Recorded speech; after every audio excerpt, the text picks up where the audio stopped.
Today I fucked up by interrupting my brother's alone time. My brother, 25 male, is currently living with me, 23 female, because he's going through a bad breakup and things just aren't great for him at the moment, so I told him he can crash with me. Things have been going great. Until today at lunchtime. I usually go home for lunch because my work is like 30 secs away from my house. I got home and opened the door. The front door opens right into the living room, to my brother doing the ahem on the couch with a toy. On the brand new couch. I made eye contact with things I shouldn't have and immediately screamed sorry and shut the door. I waited outside until he opened the door, letting me know it was safe to come in. I don't know why he was home at that time, but we had a very awkward lunch. No eye contact was made whatsoever. I think I need therapy after that. TLDR walked in on my brother doing some self-love and now I need to burn my eyes. Does your brother have his own room or is the couch where he is crashing? So like a fleshlight or a butt plug or full-blown dildo. This is a classic plot of many porn videos. It's normal and healthy to explore and have self-love. Your brother had a bad breakup and this could help him lose a bit of attention. Talk to him and define boundaries, like not to use your new couch, or use a towel beneath. The real question is what kind of toy thinking face rolling on the floor laughing. Lol, I can't believe you proceeded to eat lunch together. Today I fucked up by asking my friend, what's the worst that could happen? Not that much of a fuck up, but I find it very funny and happened some time ago. So, I, 24 male, was about to go on a date with a girl that was coming back to town for Christmas. She studies abroad but we had been talking since last spring. I was chatting with a friend about it and told him I would get her some flowers, as she told me back in the day that she loved them and had never received them as a gift.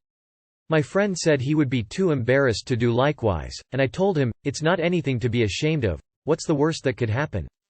That she does not like them and it gets a bit awkward? Just like that, I summoned the forces of the universe. I came back from a trip with some friends, as the date for the appointment was the next day. The flowers I was looking for were nowhere to be found in my town. I called 8 different shops and the last one told me that would get a delivery the next day, with the flowers of my liking. So, the next day, as I was going to get them, he called me saying that the delivery arrived in a very bad state and he would not sell me those flowers. So I had to go and look for the typical street shops that aren't announced on the internet. Finally found them, got a lovely bouquet and went on with my day, as the date was for the afternoon. 1 hour before the meeting hour, she texts me and announces that her dad has had some kind of problem with constructions at their place, and does not want to leave him alone, and that's the last thing I knew from her as she ghosted me. It felt bad, as we had been chatting for some months, but not too bad, since I've dealt with similar situations in the past. So, here comes the TIFU. As the bouquet was somewhat expensive and a very beautiful one, I did not want to just dispose it, so I gave it to my mother instead, although it brought back some bitter memories. She was so happy that would not stop taking photos of it for 2 days. I felt super bad that she didn't know it was not for her in the first place, but thought that it would be over as soon as the flowers died. Well, she told me that there's no way she's getting rid of them, that she's drying the petals so she can have them forever displayed in a vase. So, those flowers will haunt me forever. Too long did not read. Asked my friend, what's the worst that could happen? And it ended up being quite worse than I anticipated, which I found to be quite funny. Nevertheless, proved my point, and now some flowers will haunt me for all the foreseeable future. Sounds like you should get your mom some more flowers. The flowers were always meant to go to your mom. They found the right person who would love them the most. This is a beautiful story and I feel like there is a lesson to be learned. Best case re-gift scenario unlocked. You made your mother's year. I would hope that if it were my mom, she would find it enduring that her goofy, awkward son bought a girl flowers for a first date. But when she cancelled to help her dad, the next person I thought of who would appreciate them was her. You did good, dude. Don't overthink it. This isn't really a foo. You did a nice thing for a girl who you paid attention to and she's too silly to realize she's missing out by ghosting you. Her behavior meant you were stuck with a bouquet. Life gave you a lemon so you made lemonade, and you did another nice thing with it that made your mother happy, so happy in fact that it appears to have made her year. That's an epic win for any young man who is worth knowing in this day and age. This short story is a testament to you being a kind, well-adjusted gentleman, and you should look back upon it with a smile. Today I fucked up by paying church tax for years although I am an atheist. I am typing on my phone, so please forgive me for the formatting. Technically, the "today I fucked up" is in the making for the last 9 years. In Germany there is a tax on your personal income called Kirchensteuer, church tax in English. It's about 9% and collected by the churches in German, both Catholic and Protestant.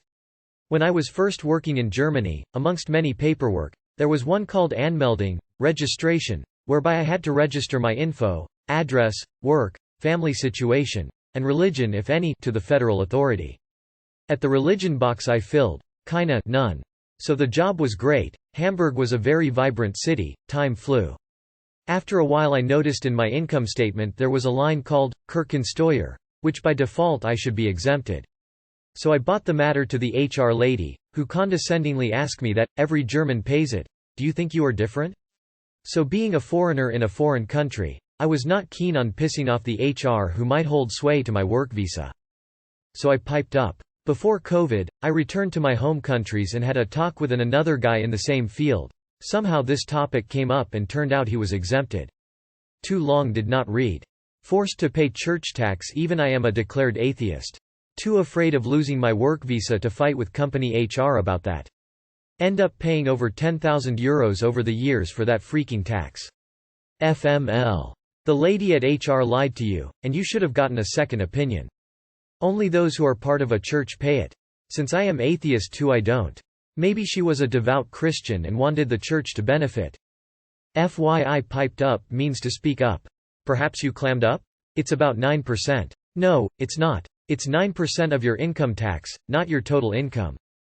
If you filled out keine, none, then someone did something seriously wrong or maybe even illegal. When I registered with City Hall I said keine and had to say it a few times basically. But it was never an issue afterwards with my employer later on. I am so sorry that happened to you. I would be super pissed and also investigate if something could be done. If you're still in Germany, can you go to the Rathaus City Hall office and try asking around? Also, I hate that HR woman on your behalf, if that's okay with you. A few years ago in French press, there was an uproar about a French expat working in Germany who declared to administration he was an atheist. The local authorities later contacted the Catholic authorities in his birthplace and learned he actually was baptized, which got the man in trouble for an accusation of tax evasion. Apparently, being baptized at birth doesn't mean you're allowed to be an atheist once adult.